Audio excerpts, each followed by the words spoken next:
Okay, we're going to get started on our report out. Okay, and I believe that table 1 still needs a minute, so we're going to go in reverse. Could we have table 8? Table 8. That's you. So if you would come up here, I need you at the microphone. I'm going to ask the reporters to please come up to the microphone because we need that to be able to get it onto the recording. Table 8. Wait, she goes for 6 first or 7 first? Reach 6 first or 7 first? You can do, what did we do? We talked about reach 7 first. So let me know when you're ready to go. Hi, all. Ursula and I represent Table 8. We'll do reach 7 first. Some of our overarching concerns, I'm sure, are overarching concerns that many of you have as well, so we'll be quick about it. Overarching concerns for reach 7 include the cost and impact on taxes for the individual residents that live there, the length of construction and the impact on the quality of life. We're talking about things like noise, the length of construction, how long it's going to take to actually get these sections built, the impact on traffic and accessibility to those areas of the park during the course of construction. Then when we're talking about these floodgates, it's all well and good, but if they're not easily deployable and they're not reliable, they don't help any of us. So we need some kind of assurances from the group about the deployability and the reliability of that. Then with regards to the lower promenade area, I'm calling it that, of the South Cove, I think there should be, that there should be some bolstering of the wood structures in that area, but that it shouldn't entail an increase in the height of that area. So as much as possible to preserve the trees that are in the South Cove section. With the exception of the north wall, on the north side of the South Cove wall, we believe that there should be swing windows so that you can preserve some of that view into the South Cove area from where that restaurant currently is, Miramar on the corner. Did I get it all?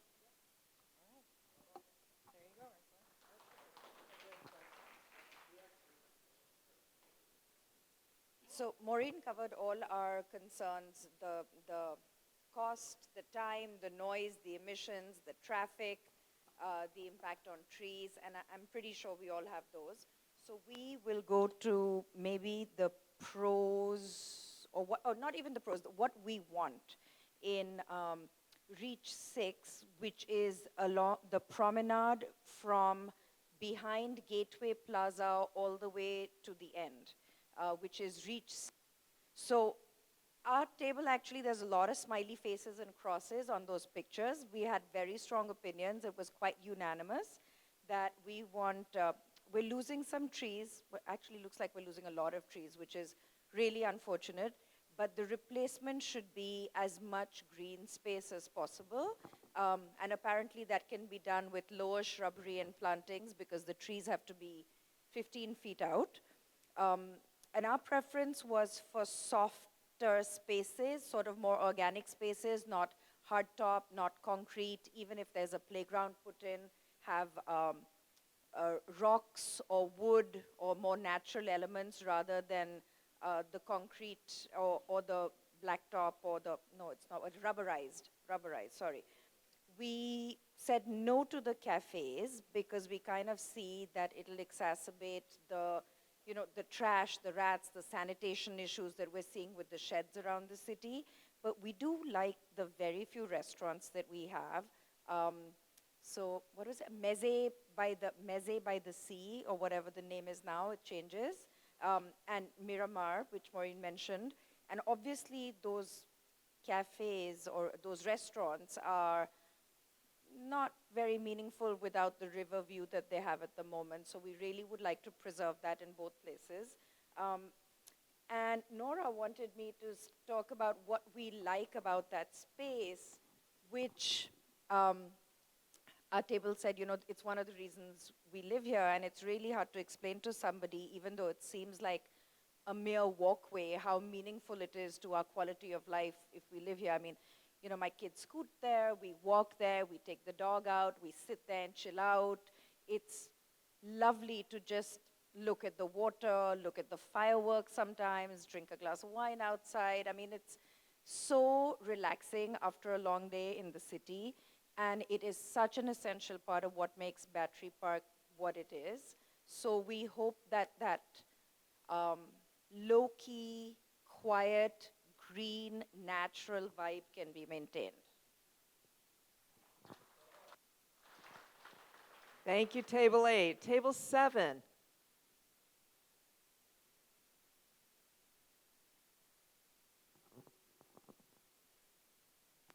Hi. Okay, ditto on everything that was just said. In addition, we would like to have no additional commercial space added to the pathway.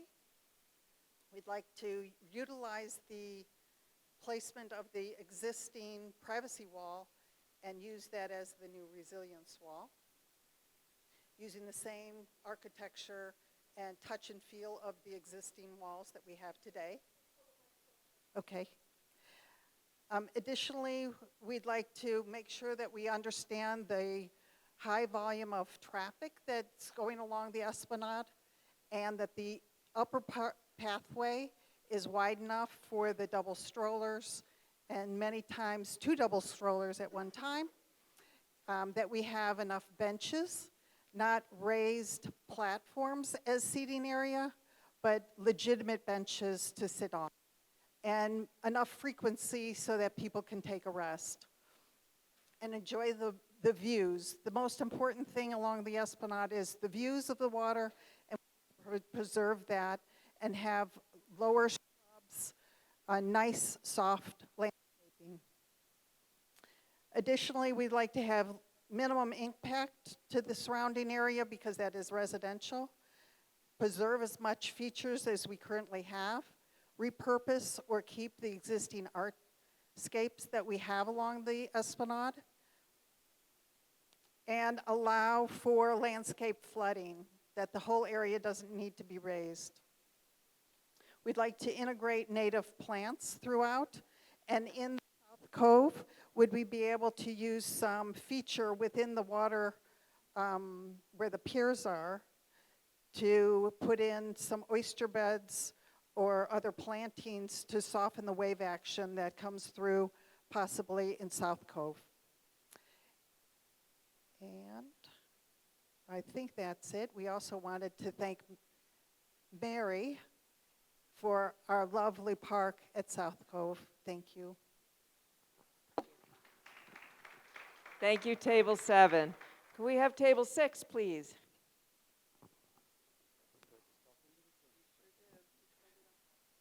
Okay, reach 6. One area that we discussed hasn't been mentioned yet is the street ends and how they intersect with the Esplanade. We noted that the upper room at the end of Albany Street is heavily used, and we would like to see it preserved, even though the flood wall has to kind of go right through where it's going to be. And because it's heavily used, it's having a very wide opening for the access point there, as opposed to a narrower opening for the connection to the waterfront. Similarly at West Thames, that's a very residential area. Currently, it opens right out onto the Esplanade. The Rector Park area is open right out on the Esplanade. It also calls, we thought, for a wide opening for the access there. The street end that doesn't work very well today, comes as no surprise to most of you, is West Thames. It's something of a garbage street and not attractive and not heavily used, or at least not voluntarily heavily used. And so that presents some opportunities for some imaginative thinking there. In terms of the Esplanade itself, the pathways, we noted that circulation is very important. Lots of people use the Esplanade. They use the lower walkway. They use the upper walkway. And we thought that any changes in either walkway should take note of the existing circulation and make sure that it can handle that circulation.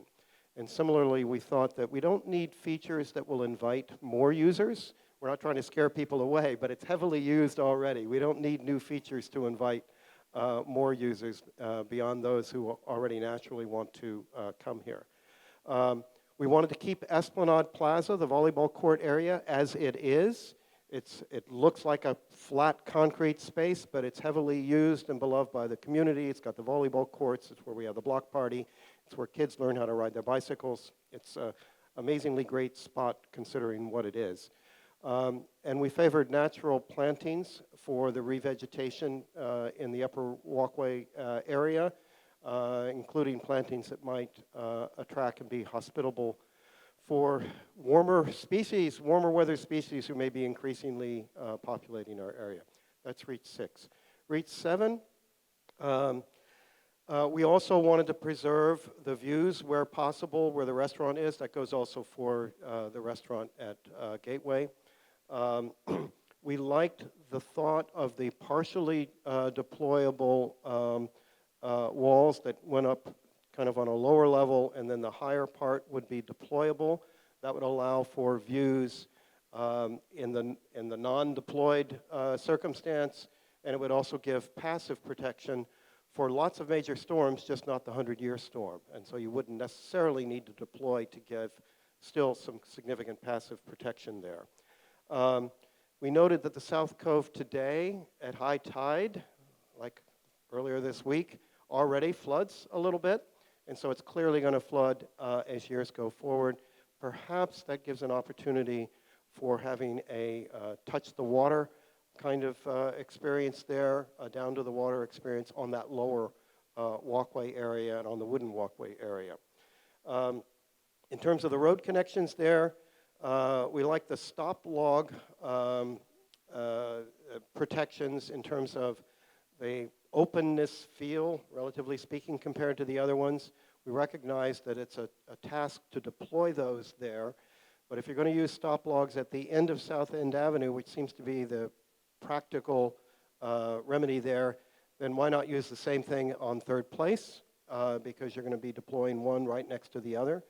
And Second Place, we were indifferent as between the swing gates and the sliding gate, except we had some concerns that the rail that would be required for the sliding gates may pose accessibility issues for strollers and wheelchairs and so forth.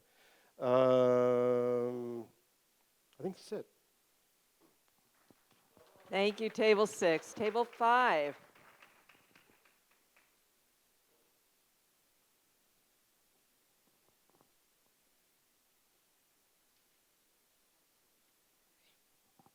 Hi, everybody. Echoing a lot of what other people have said, starting with Reach 6, our conclusion about what we preferred was actually undercut by how little information we feel we have actually received to these points. We think it feels a bit empty to be asked to give an opinion on something when we haven't fully understood the magnitude. For example,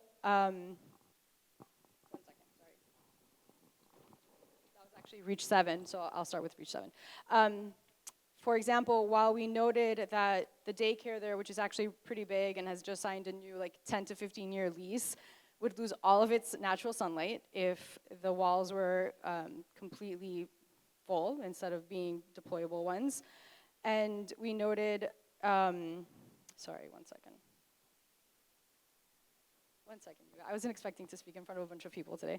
So anyway, so back to the first part. We feel mostly that the lack of transparency, the fact that we don't feel like there has been a lot of goodwill because we were so burned by Wagner, and we're missing information. So for example, we haven't seen any models, we haven't seen any 3D renderings, we haven't seen the way that these mechanisms work across the city. For example, swing gates exist at the Hugh Carey Tunnel. They exist in other cities that are also highly transited across the world. We haven't been given enough information.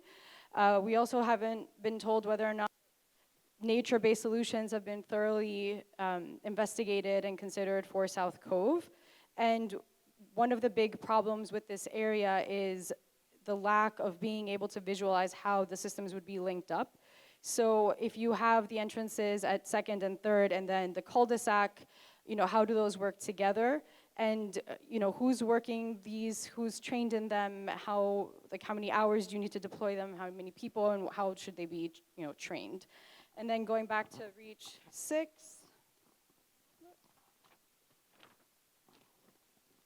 one of the logistical questions that came up was that it is really hard to see and understand what it is that we're being asked to pass opinions on when the sheets are across a table and not on a board. So people have to either crane their neck or get up and look, and it's not entirely clear what you're looking at. We wanted to ask whether or not the secondary path will include greenery that will also serve as landscape flooding.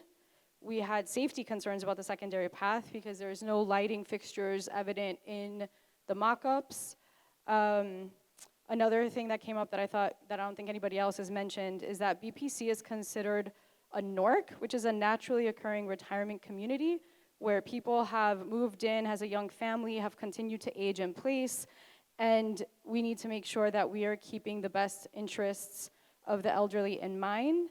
And of course, there is a significant overlap with the needs of young families and the elderly.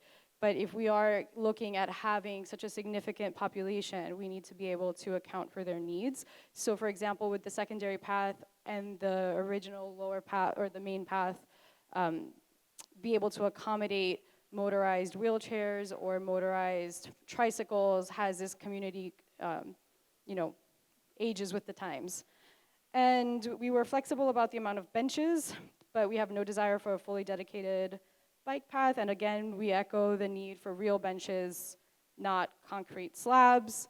And we were told that a lot of meetings are going to be scheduled, well, not a lot, but meetings will be scheduled with buildings along South End and the Promenade, starting with Gateway. It seems that 2 of these meetings have already occurred, but nobody at our table had heard about them. And the residents that live at the other end of South End also haven't heard anything, and we need to know what the schedule is and whether or not they would be meeting with residents or just our administrators. So are they meeting with LaFrac and Milford, or are they meeting with the people who live in the buildings? And that was it. Thank you. Table 4.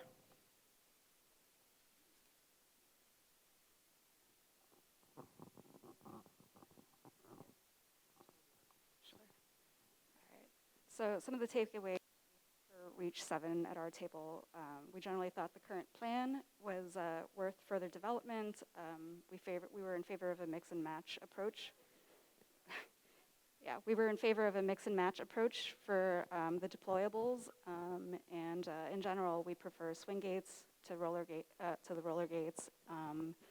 We also said that reliability and functionality of the structures should trump everything else, but when possible, the preservation should also be prioritized. So along with that, for the north wall at South Cove, we do prefer a deployable structure rather than the full wall. As for Reach 6, there were some concerns about the fate of the upper room. We generally preferred the meandering pathway with the elevation changes, as we think that that could deter cyclists. For the Rector Place entry, and the other entries along that path as well, we would prefer to preserve the width of the vistas rather than narrowing them to 30 feet. And we were also wondering if there is currently a plan in place to prevent water coming in from the east side. And then, let's see.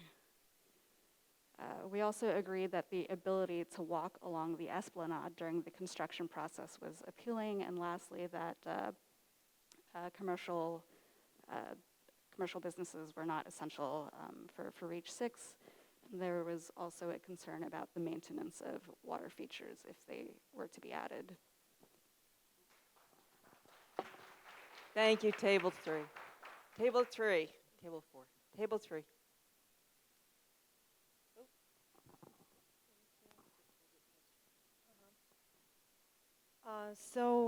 Regarding Reach 7, we think that it's important to preserve as much as possible. We also think that that wall should be placed as far as it can be placed, And we also think that deployable wall is a better solution than just full wall. But it's important to think where we will have these openings, and based on what we will make these decisions, because it's also like it's two actually dimensions how it can be made. It might be like according to exposure and vulnerability to flood, and also where we should have these viewpoints in terms of visual and social desires. For example, sometimes we have like the large amount of tourists want to take pictures and stuff like that, or we just have a pedestrian flow in some places. So, for example, these places should be treated more wisely in terms of gateways and openings in the wall. So we also want to preserve the landscape and yes, think about the visual gateways over there. And about Reach 6, we think that this corridor that we have near the waterfront is important, and we also should preserve it and think about two modes of circulation that are, one of them the pedestrian, but they are more residential, more used by local residents, and another one that are near to waterfront. It's more for it's used by tourists. We think it's important to think about consistency, and we want to limit programming a bit over there because of the large also pedestrian flow, but like some water features over there. It's also important to think about connections and gateways that we have there that are, the gateways that are used by people the most. And we think that regatta requires more treatment, and the roller gate might be more open. Yes, and we also think that this corridor might be also think as a kind of network system between the waterfront and other open spaces that have nature-based solutions in the neighborhood. So I think that's pretty much it. Thank you. Thank you, Table 3. Table 2.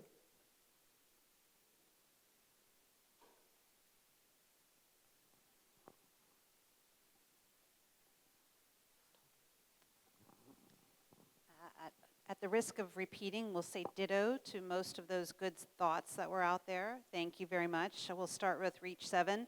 I think one of the things that we wanted to talk a lot about is notification and early notification, especially for the rental buildings that are there, and to the owners in the area as well.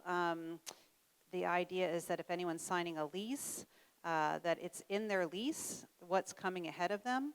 And that if we have to put flyers under people's doors, it really needs to be on that level so people don't miss an email.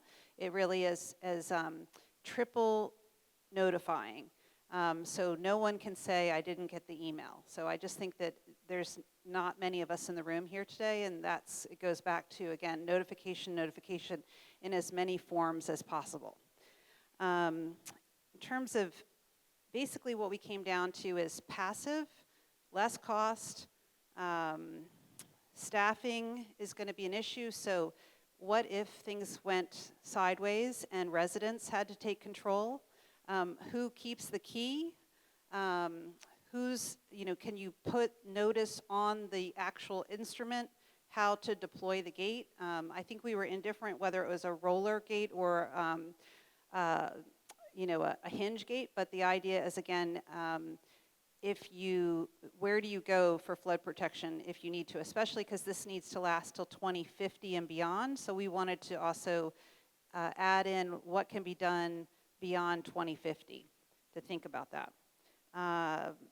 The wall that's there, basically it's keep it the same size in Reach 7, and then at Reach 6, obviously, if it has to go up a little bit, that's fine, but make it so that it's attractive and not attractive to skateboarders or parkour. In terms of the restaurant, I think everyone agreed that they don't want the restaurants to struggle. So if there was some sort of deployable, that would make sense. But we also thought that the daycare actually might end up getting extra play space because currently the kids have to play in a private space. They can't be seen by the general public, so they actually might end up getting more play space, and they may want the wall, but we should ask. On Reach 6, let's see.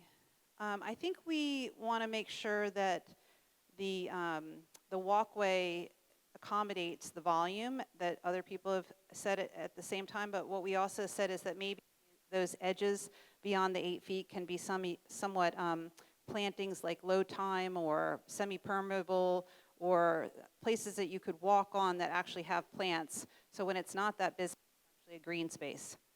And keep the volleyball courts.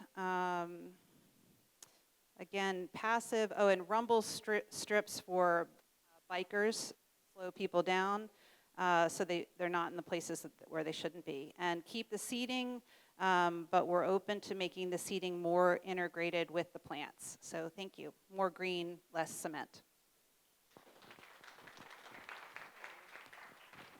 Thank you.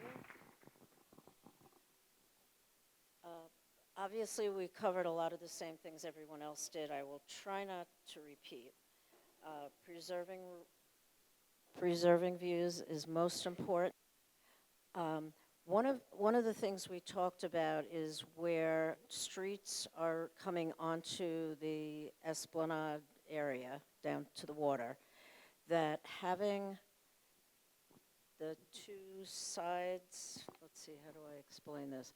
The swing gates, perhaps, but to have something in the center that these things attach to is preferable than having the sides come in closer and then there's an open space.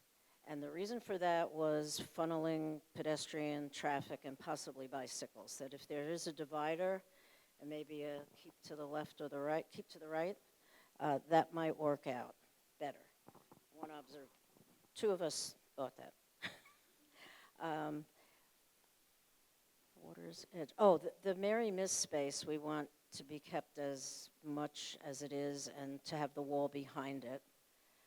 And the walls that are constructed should have a natural look, colorings and browns or greens, and even potentially planters with a vine that could meander. Another point about walls is whether there can be glass walls in some places, that there's a belief that the Museum of Jewish Heritage is going to have that in some place. So if there's glass that can hold back water and not distort the view, we'd like it. Also want the upper room space for gatherings. And in addition, seniors who utilized a certain corner of benches out there for conversation nooks when COVID was rampant. We want something like that. It could be a little circle of seating. There could be a table in the middle, but it could let people more comfortably gather and not have to just be on the lawn to gather. Seating. A lot of the seating here are flat benches. Some people need something to push themselves up. So, like those benches we have now near the water's edge have those rounded portions. Keep that in mind. The path, we like the meandering side to side, but it also is going up and down. And just the belief that needs to be minimized.